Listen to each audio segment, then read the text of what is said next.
हम लोग being alliance partner हर जगह जाते हैं। बीजेपी के जहां जहां कैंडिडेट खड़े हैं, आइए बैठिए, कोई बात नहीं, कैंडिडेट खड़े हैं उनको सपोर्ट करेंगे, मॉरल से भी करेंगे, पर्सनली भी करेंगे, और जो हमारे कार्यकर्ता है वो उनके कार्यकर्ताओं के साथ कंधे से कंधा मिला के मोदी जी ने जो नारा दिया है कि 400 के पार, वो नारा हमको अचीव करना है।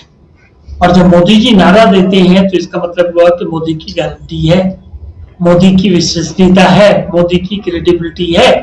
और वो क्रेडिबिलिटी ऐसे नहीं बनती है, क्रेडिबिलिटी पिछले 10 सालों में जो बनी है वो उनके काम से बनी है। उसका प्रचार प्रसार हमको करना है, और जो बीजेपी के कैंडिडेट खड़े हुए हैं उनको पूरे मतों से जिताना है।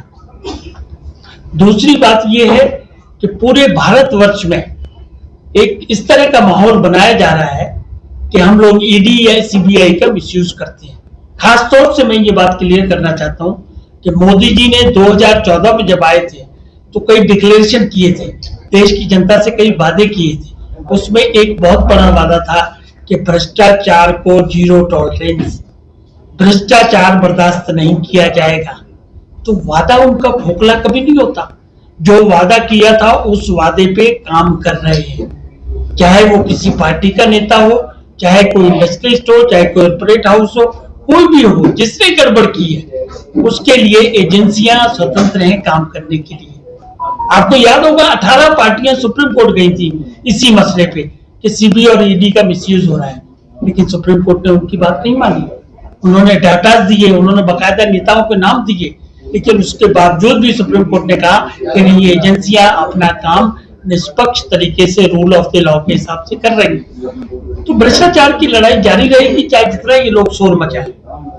इसके साथ साथ मोदी जी ने यह भी कहा था कि देश की अर्थव्यवस्था को हम 5वीं अर्थव्यवस्था बनाएंगे, वो बना दी।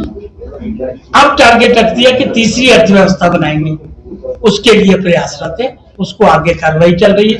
और सबसे बड़ी बात है कि मोदी जी ने यह भी कहा था कि अंतिम आदमी, जो गरीब आदमी है, उसके विकास की उनको चिंता होगी, उसके रहन सहन की चिंता होगी, उसके भोजन की चिंता होगी, और वो सारे काम मोदी जी ने करके दिखाए हैं। चाहे उनके लिए शौचालय बनाने की बात है, चाहे मकान बनाने की बात है, चाहे कोरोना में मुफ्त भोजन की व्यवस्था करने की बात है, और वो आज भी जारी है, अगले 5 साल तक जारी रहेगी।